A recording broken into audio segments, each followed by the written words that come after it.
Forbes Books presents Leading What Matters Most, the podcast that helps you change behaviors, improve performance, and unlock the potential of your people. Here's Phil Geldart. Hi, I'm really thrilled today to be able to welcome Tania Boler. She's the founder of Elvie and has a real passion for Femtech. And her work has really been around empowering women through female-first technology. It's earned her and Elvie numerous international awards and recognition, including being named one of Time Magazine's 100 Greatest Inventions. So I'm really looking forward to our chat, Tania. Let's get going. Hello, Tania. It is great to have you on the podcast. Thanks so much. I'm excited to be here. Thank you, Phil. Well, you know, I looked through all your material. It's fascinating. So I'd love you to tell me a bit about your company, your journey, how you started. It looks exciting, it looks novel, it looks innovative, and it looks like it had challenges along the way. Yeah, I mean, honestly, like if you'd met me when I was 18, I had no ambition or plan to start up a tech company, which is what I've done with Elvie. I didn't even really plan to work in the private sector. I had a very clear mission, which I wanted to work in sort of taboo issues in women's health. So taboo issues meaning stuff that nobody kind of really wants to talk about, which I know is not necessarily normal for an 18-year-old. But I think for me, it had been very personal. So my mum had been ill and sort of dominated a lot of my childhood and died when I was 15. And I think for me, I had this sense of, trying to understand things and this real sense growing up of, oh my God, there's so many things that affect our health and our bodies that we just don't talk about. And if we could talk about it, we could prevent so much suffering. So yeah, with that in mind, my dream was to go and work at the United Nations. And you can't really get much different from the UN to your own tech startup. But yeah, I basically went to work in the UN. I was working in HIV prevention and sex education and basically found it incredibly bureaucratic and slow to change. And then came back to the UK, was working in sexual reproductive health. And I loved that role. And I wasn't even planning really to leave. And then got pregnant for the first time. And I think probably like many women listening to this, suddenly was like, oh my God, there's so much changing. Not just becoming a parent, but even physically to our bodies, and we don't talk about it. And even though I suppose, I had a PhD, I'd written a couple of books, I thought I knew a lot about women's health, I knew about sexual health, I didn't know anything about pelvic floor health, and suddenly learned about this, huge sort of epidemic, sort of hidden epidemic for women. And the more I researched it, realized there'd been no technology and no innovation, and that's kind of basically seeing that problem and getting kind of incredibly angry and incensed that there was no solution. So I sort of quit my job and started Elvie. Wow. And so along that way, what gave you the courage to actually take that step? It's a big step to quit your job and chase a dream like that.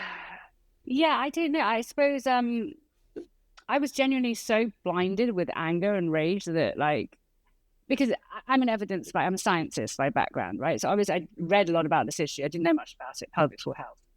80% of new mums are suffering with this preventable health problem.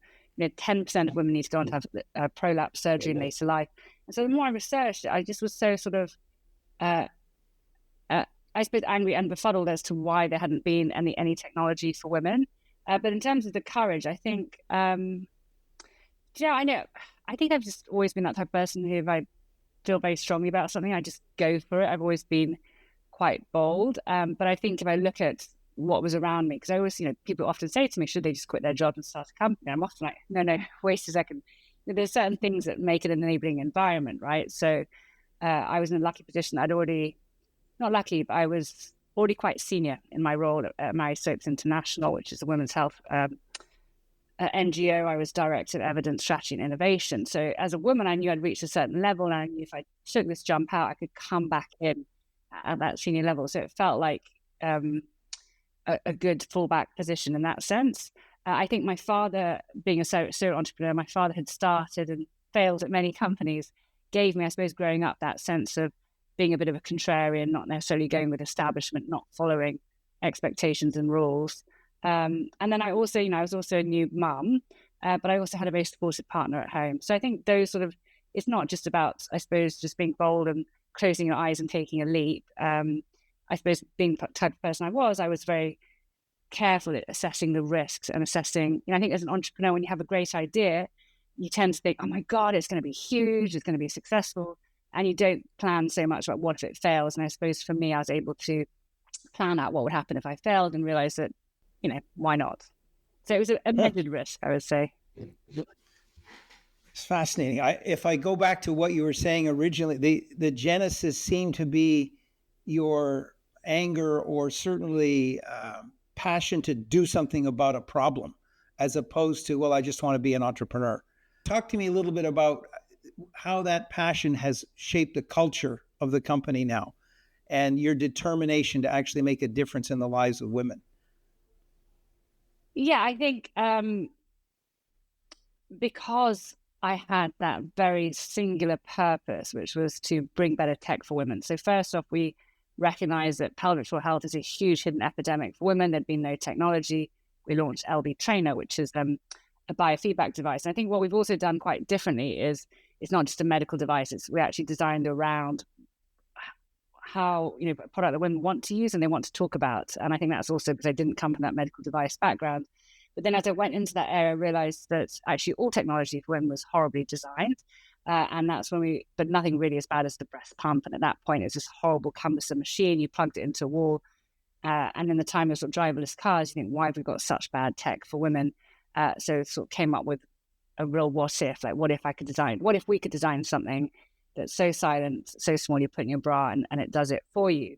And the reason I'm explaining this in terms of your question about the culture is I think because we've always been very focused on solving problems for women, that has really, in answer to your question, it's kind of filtered through everything we do, right? So even on recruitment and so on, and especially in the early days when our first product was very taboo because the product goes inside the vagina, right? And a lot of people don't want to talk about that. So we had it's very binary. Some people would be like, oh, this is too taboo. It's too much of a difficult issue to talk about. But the people who would come on board, who would join the company, were naturally grabbed by that sort of mission. So we just recruited, I suppose, people who were very mission-led from the start. And that created a homogenous culture. But in some ways, we can talk about this later, it creates also, there's trade-offs, right? If you're very mission-led, it's not necessarily commercial, right? So that's something I sort of learned along the way too. And also how if you're just recruiting people who are there for the women's health and the women's tech, you need to then think about how do we be inclusive and bring in men who might not wake up in the morning and understand or think about women's pelvic floor health issues. And how you make sure you don't become too homogenous even in your thinking, which obviously doesn't foster innovation and creativity. Fascinating.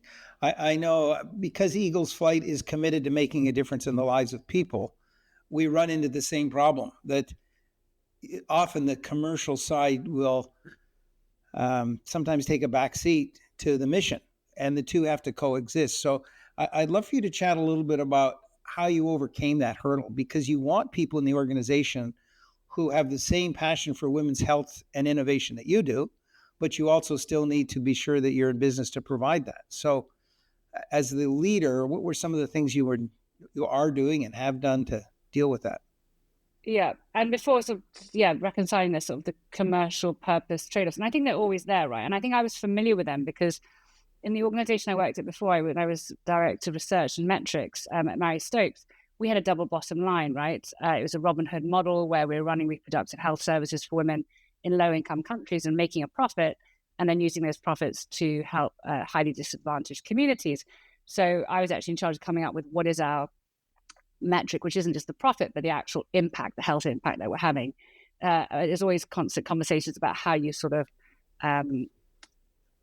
how you reconcile the two, because in any reproductive health service or technology, the areas which might have the highest health impact tend to be the least commercial, right? So in that case, women in very rural areas of Bangladesh had the best impact, but was much more expensive than reaching them in urban areas.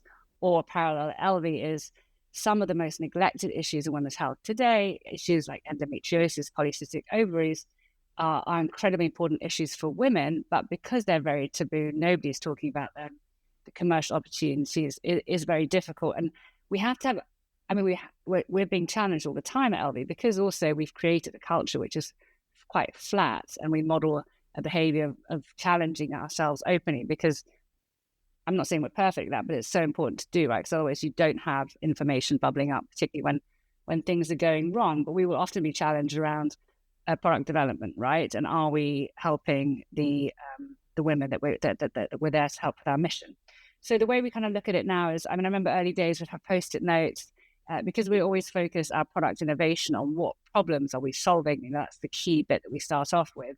We would sort of stick up lots of Post-it notes around the problems, and then sort of put it into buckets of not necessarily commercial opportunity, but like how quick we can get traction. Because something we've learned along the way is in neglected issues in health, there might be a big need, but it doesn't translate into commercial opportunity because the education is not there. You've got to do the demand generation, right? Call it marketing or whatever. So there are things which you can kind of have working a bit more in the long term. So even us with our current portfolio of products, our breast pump category is by far our largest category. It's 80%. Pelvic floor health is having a huge health impact, but it's going to be, we're number one in that category, we're growing that category, but it's going to be quite slow because we're having to sort of get over that. Educate along the way. Exactly. So yeah, it's not easy. We haven't got the answers, but ultimately also, and if I'm really honest, the issue I think as a company is, I think, and I say this to other entrepreneurs, right? Sometimes I say to women in Femtech, maybe you shouldn't take VC money, especially if you're working in an issue which I can see, or we can all see, is going to be difficult, and you're going to be there in the long term. Because if you've got to do that education piece, venture capitalist money is not patient enough, even however patient they say they are, patient capital, for you to sort of trial and error and sometimes even there's benefits to doing things in the public sector, right? I could have even done the first product possibly in the public sector, not had that pressure of the commercial side. And so at Elvie, we even talk about some of the work we want to do in terms of impact. And if we know it's not commercial, we're looking at, can we create a parallel strand, which will be a sort of philanthropic strand, right? So in some ways, I think as we scale, the question is, how can you have that impact? And you have a commercial arm where you've got to focus on profit, but within your principles for the mission. And then a philanthropic arm, which is not so focused on the commercial opportunity. Cool. That's neat. One question I had as I was looking at the product and thinking about it, the idea and the innovation that went behind it and the obvious need that it meets, you still had to get trial and you still had to get people willing to shift to that kind of thinking. And then you had to get enough of them to make it commercially viable. So what was your thinking about how do I actually break the paradigm and help people realize there is a better way, there is a better product, there is a way to actually deal with the women's issues constructively through tech when it's so foreign to the marketplace when you enter it? Yeah, you're absolutely right. Because we couldn't point to equivalents. There weren't other tech products doing this, which is why investors, we got a lot of rejections at the beginning. And I remember early days, I used to get so stressed around like, oh my God, how are we going to market it? How are we going to sell it? And we were getting crazy responses, right, from retail. Like John Lewis, one of the largest retailers in the UK, was like, oh, it's a bit too taboo. Maybe you need like a QR code and people are going to have to go to a website rather than have, point of display. And actually my mentor and one of my earliest investors who then became my co-founder, Alex Asali, and he'd started Jawbone, right, in California. And there were a lot of parallels, not just the fact that it was hardware, but, Jawbone really created very elegant products. And his point, he kept saying to me, Tania, laser focus, just get the product to fix a problem and it'll do the marketing for you. And obviously it was not that straightforward at all, but I do think that laser focus on solving a problem for women, which had never been solved through tech. And actually, I think we underestimate the female in general, the female consumer of tech, right? At the time, I had engineers saying to me, oh, it's wireless charging. This is 9 years ago. Women are not really going to appreciate that. But ultimately, if you give a woman a piece of tech that really solves a problem for her, especially a problem that she might have been having for quite a few years, we found actually that the uptake was really quick, and particularly the word of mouth, right? So one of our early marketing strategies was seeding, and so we had this wonderful woman called Kedzi and Cecile in New York, and they were literally pounding the streets of Upper East Side. Because my approach was, to your point as well, is like, we didn't want to make it medical. I thought we had to find a way to remove the yuckiness from some of these taboo issues, right? Talking about breast pumping and so on. So for the pelvic floor trainer, my vision was like, can we launch this in spas, in Pilates, in yoga studios, focusing on core strength? And we actually launched with Gwyneth Paltrow on Goop, and it sold out within a few hours. But then with the seeding, we were literally going door to door, handing out products, gifting them in New York, and then similarly in West London. And you seed all these products, but you don't hear anything, right? You just don't know if that word of mouth is happening, right? It's not visible. Yeah. It was not in there. And then one day I was in the office and I got a call just out of the blue. They said, can we talk to Tania? And I picked up the phone, and it was a reporter from the New York Post. And she just said, we want to interview you about why everybody on the Upper East Side is talking about Elvie. And I was kind of like, mic drop moment. But it works. Like, women do talk to other women, right? And now we do it in a much more scalable way, right? So we do a lot on social. But I think because we've managed to take quite negative issues, we've created this quite positive brand experience, positive product experience, women love kind of talking about it. But obviously we use traditional marketing too, right? But I would say that word of mouth has been really critical. Well, I think the nature of the product, if it meets such a valuable need, then your word of mouth will carry the day. But you had to have the courage to do that because you have to produce the product and you're giving it away for free in the hopes that people are going to jump on. Talk to me a little bit about your desire to go into areas that are more philanthropic and how perhaps you can make the tech available to countries that might not otherwise be able to afford it. Have you thought that through in terms of sort of a phase that you would want to go to? Yeah, I mean, I think with any kind of medical devices or health products, the question always is, if you want to make it free at point of access, can you sell it through the health systems, right? And I think a lot of tech companies in our space will tend to go straight for that model. But I think for us, we are sort of part of the new generation of more consumer or personal health where, yes, we kind of regulate an IP like a medical device, but we've created this sort of consumer brand. So people are buying our product out of pocket. And the Elvie pump, which is the world's first silent wearable breast pump, I'll be honest, the price point is quite high, right? And that reflects the amount of innovation we had to do. But then in answer to your question, we're always challenging ourselves, how can we increase access? So the sort of most obvious way is to get it through the health system. So in the case of breast pump, we've come up with Elvie Stride, which we now sell through health insurance, because in the US, women are given a subsidy under the Affordable Care Act towards a pump. And we're looking constantly, can we get a fully reimbursed pump so that women don't have to pay, so we can really support women with their health requirements across the US. And actually for the pelvic floor trainer, we got initially a supply chain agreement with the NHS. So that's the UK health system. So it's about trying to do that in parallel. And then in terms of the philanthropic side, I think, we have a very active team, right? And we say we're women-led. And even though if you look at it just by numbers, there are more women than men working at Elvie. We're about 200 people. What we noticed when we looked at it is that there were less women in some of those roles, such as engineering. So we sort of realized that we also need to do our bit to try and encourage more young women to go into engineering. So there, it's about working with STEM, working with schools and so on, and trying to think what we can do there. It's very nascent. We haven't done much yet, but that's really a key issue for us as well.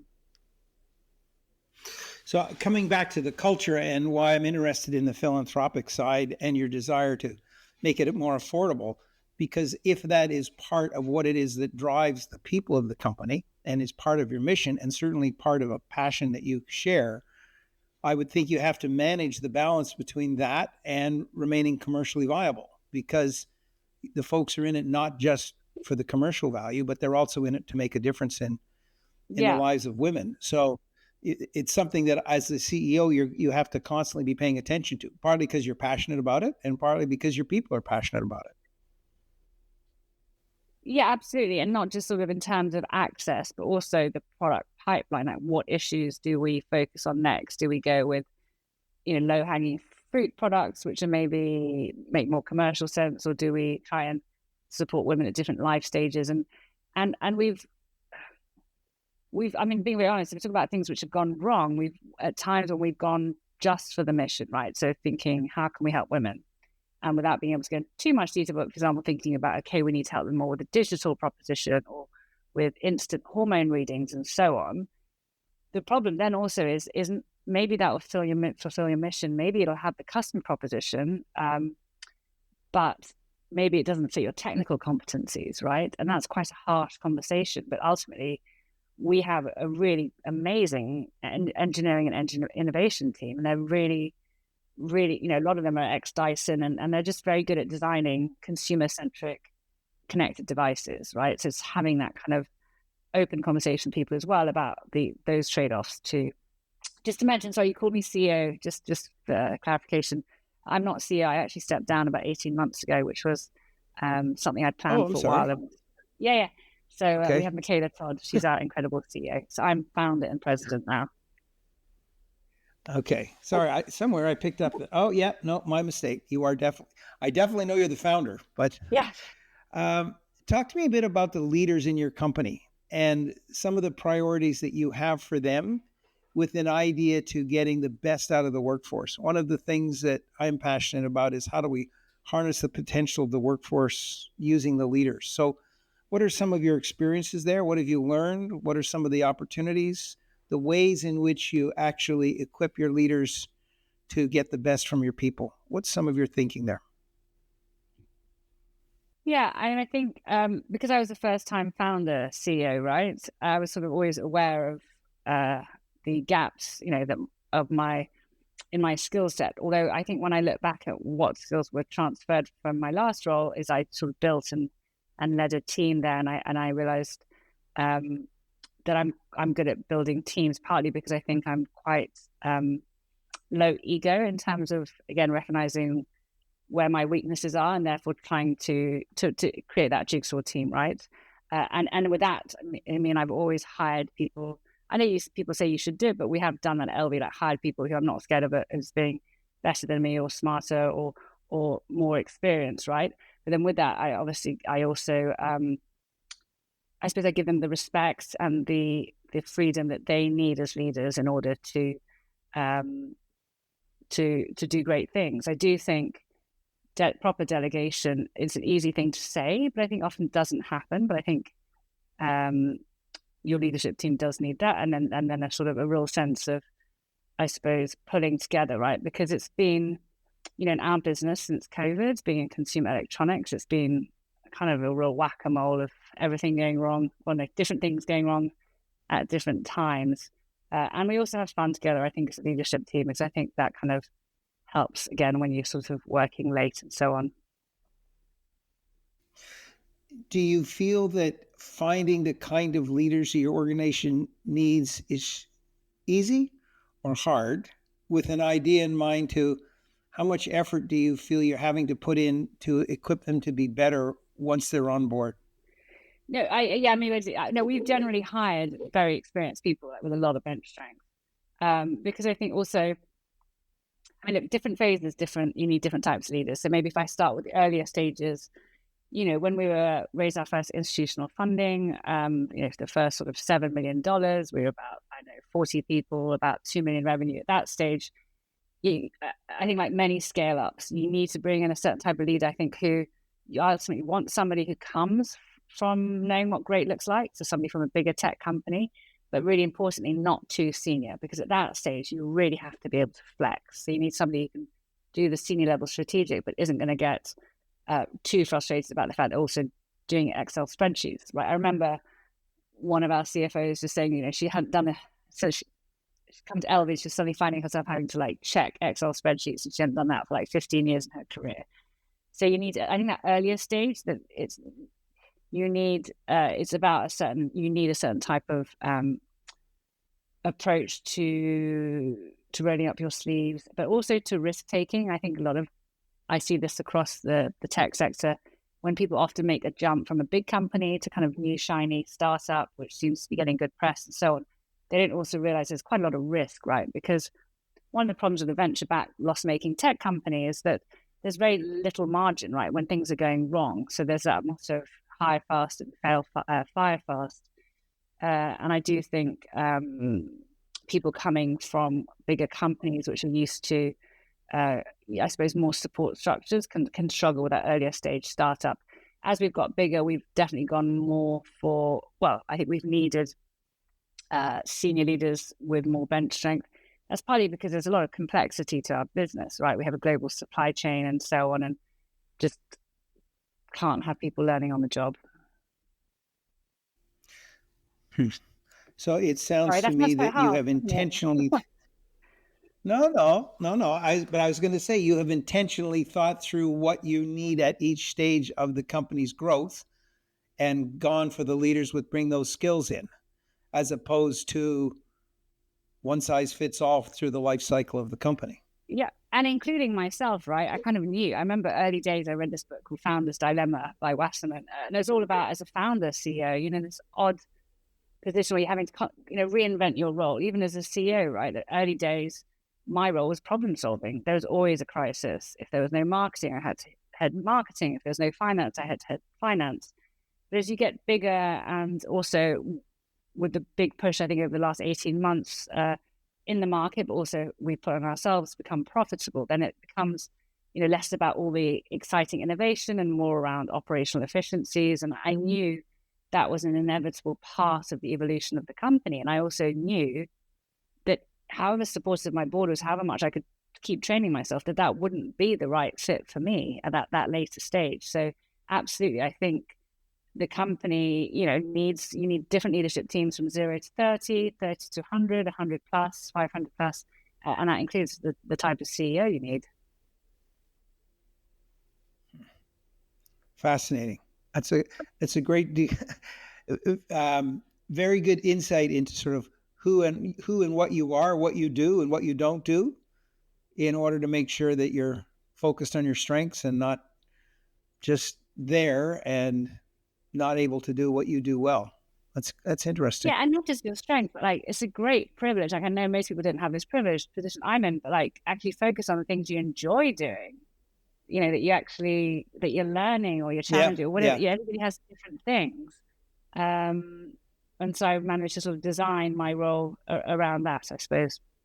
I suppose maybe because I'm so mission focused, right? So even if you ask Michaela, the current CEO of the leadership team, I'm still there as the custodian of the culture and the mission and the vision, and that's the stuff that I'm most passionate about, and therefore I'm really good at. But actually, to your point about the trade-offs early on the commercial side, Michaela Todd is incredibly commercial, and the company will, is going to do better, to be honest, on commercial metrics than if I were leading it today. So I had a conversation recently with someone who was saying that in today's world, leaders are struggling greatly with the concept no longer of work-life balance, but the degree to which life and work are fully integrated, partly because there's so much virtual work, working from home. Life has become more complicated. And how do you actually balance that as an individual?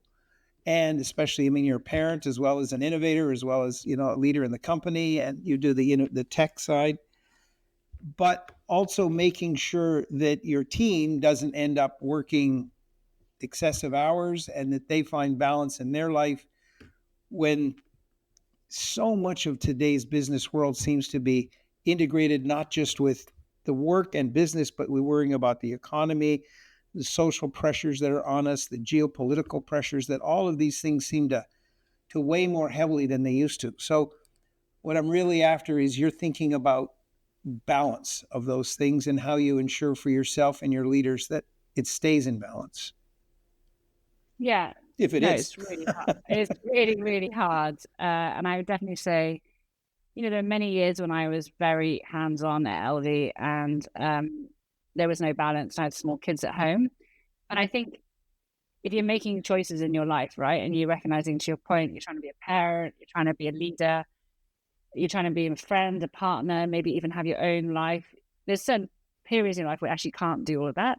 So you have to let some of it go. So be quite conscious around which balls you're going to drop.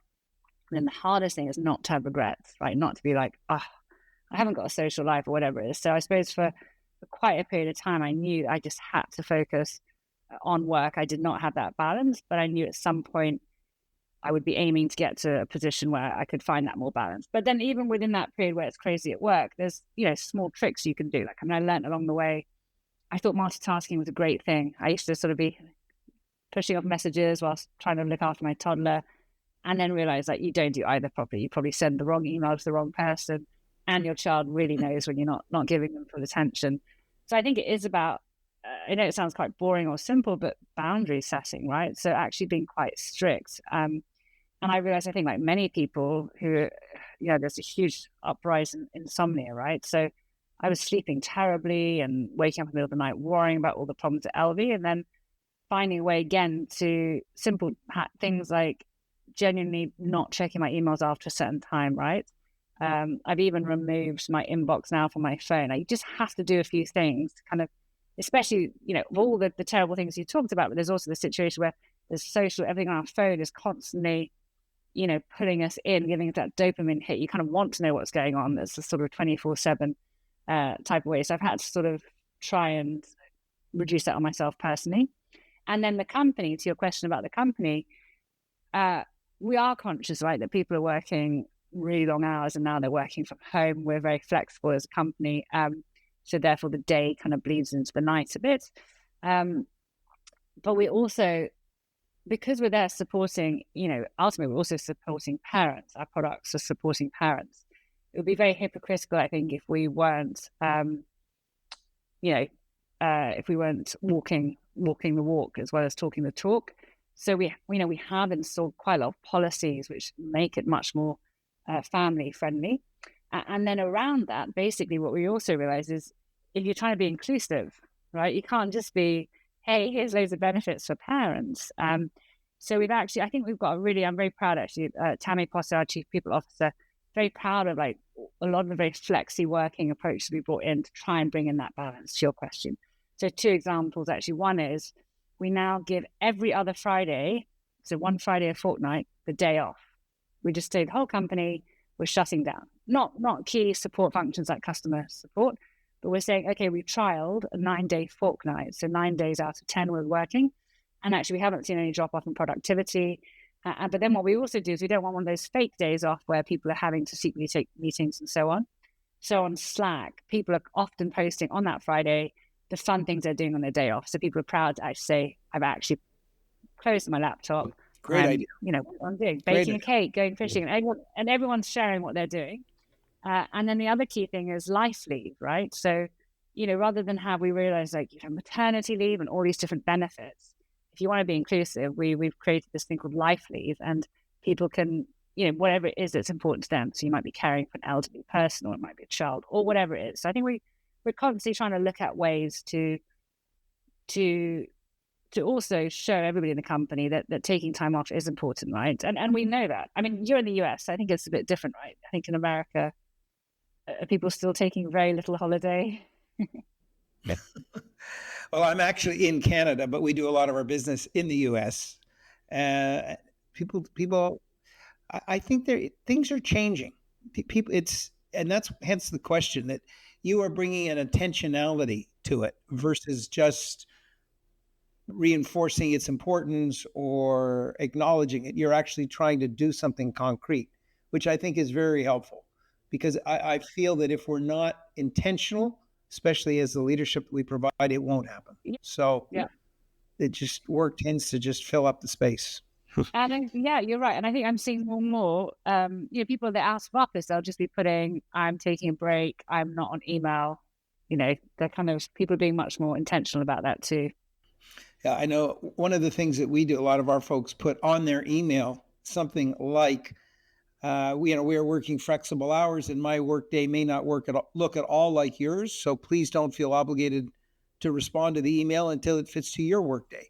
But again, it's that sort of intentionality of saying, I'm working now, but that doesn't mean you have to be working now. You work when you want and get back to me when you can. But without that level of focus, it just doesn't happen, I don't think. No, yeah, So you're right.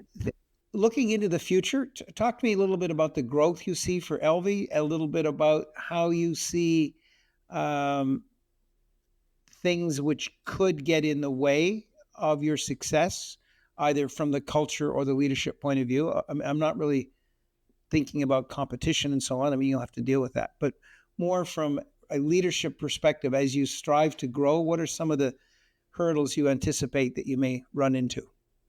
I mean, it's sort of the sort of, more markets and more products, right? And I think back to your earlier question, I think about risk taking and so on. Something I've learned as a leader along the way is that old adage, strategy is about saying no. It's so important, right? Because when you have a hit product, like our breast pump product sort of became number one in the US within a few weeks. It's been growing like crazy. We couldn't get enough products off the factory line. We've had times where actually we just want to go after every opportunity. And that's kind of my personality too. So what I've learned along the way is I also need people within the exec team who might temper that down, that kind of organizational physics, right? You need a mix of risk takers and people who are less of a risk taker. So I think it's about being very strategic about where we go into. And to bring this to life, when we did a really big fundraise, we went and launched in 10 markets in Europe on the same day. We also tried to launch in China. And I'll be honest, we just spread ourselves too thinly. So I think it's about being really, I think what makes Elvie special is we have a very premium brand. So what I've sort of learned along the way is how we can do this again in an intentional way. And, really make sure that we have solid bases in our two key markets, UK and US, and then how we build that out in other markets as well. And in terms of, I suppose, your question about the leadership team, the kind of risks and so on. I think generally the team is very aligned. There's a lot about execution. One of the hardest things is with hardware is it's a long cash cycle and it's a long development process. So, if you're really innovating and we're about to launch in a third category in a few months, it takes 2-3 years and you constantly have a pressure from investors who are like, why can't you get a product out every year? And so on. But it's about sort of trying to keep that balance, right, of making sure that you're really innovating and coming up with something that's going to really solve a problem for women and a pain point for your consumer and that kind of speed to market as well.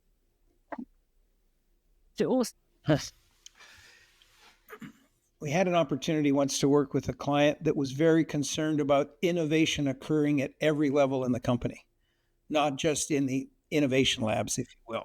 Yeah. So is that something you've thought about? How do you encourage every one of the 200 odd folks to come up with ideas, or does it tend to be pretty focused? Well, funny enough, at the beginning, early days, because you're a tech startup, right? Everybody thinks you should be innovating in everything.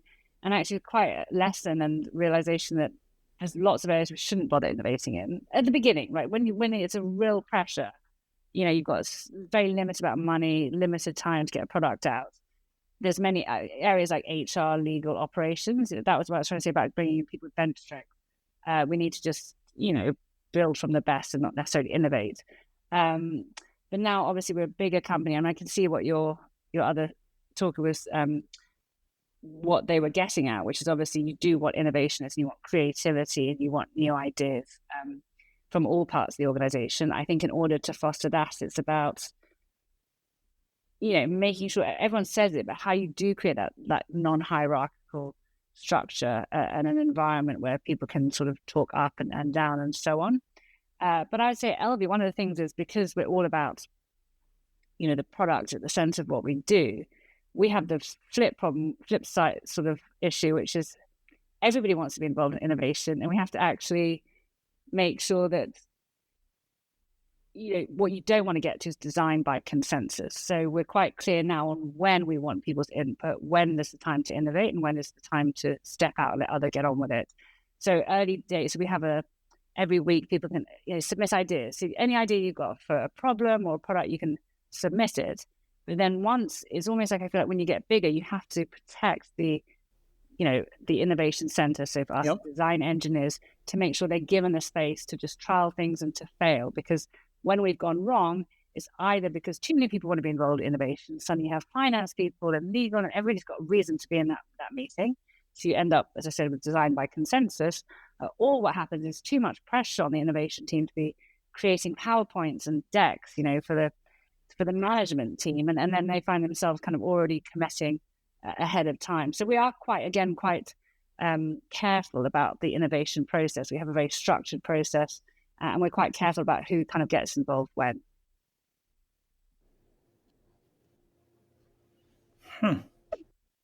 Is that quite different then to what you've heard from your other speakers? Well, yes.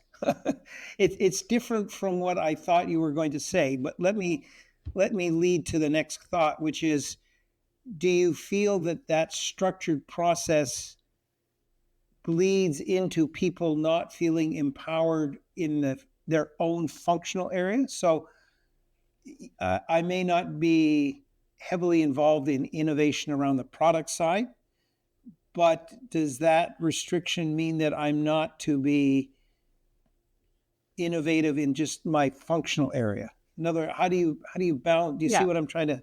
Yeah, I understand. I think we're talking about two types of innovation, right? I suppose I was thinking about product innovation because that's so at the core of what we're doing. Was you're talking about innovation and process and so on, and yeah, absolutely. I think it's important to be encouraging that, right, in every function.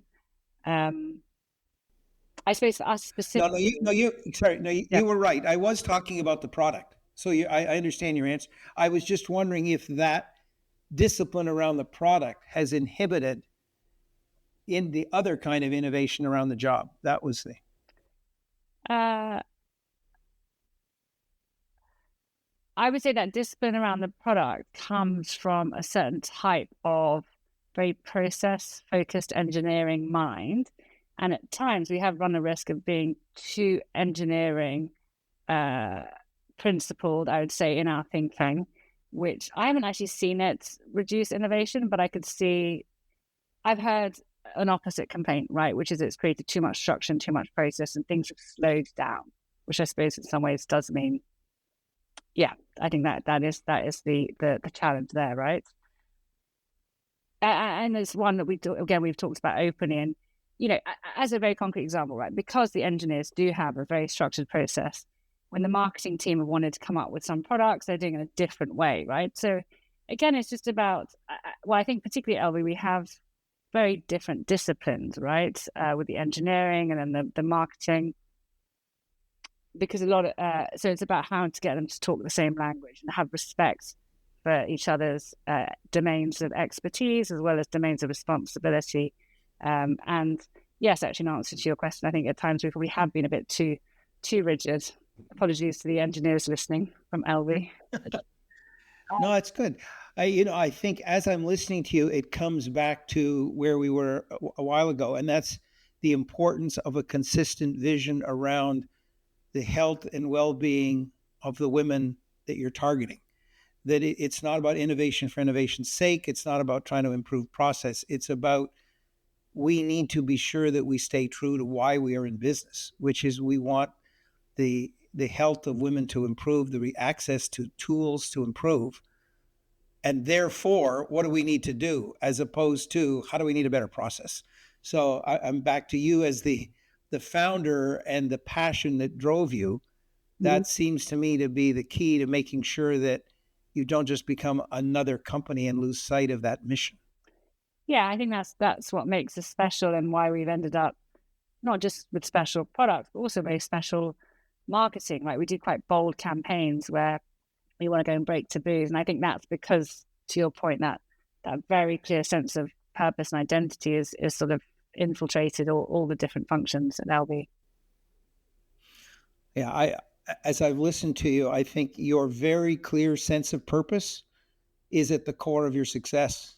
It's that laser focus around, I know what we're here for, and I know how we're going to measure success. If women feel that they've been much better off because of Elvie and the other work that you do, we will have been a success. That is key. And I think organizations that can keep their culture as clear as that is a huge asset. That is a huge asset. Thank you. Yeah, it's great. Tania, you have been a pleasure to chat with, and I really appreciate you giving us the time. Thank you very much.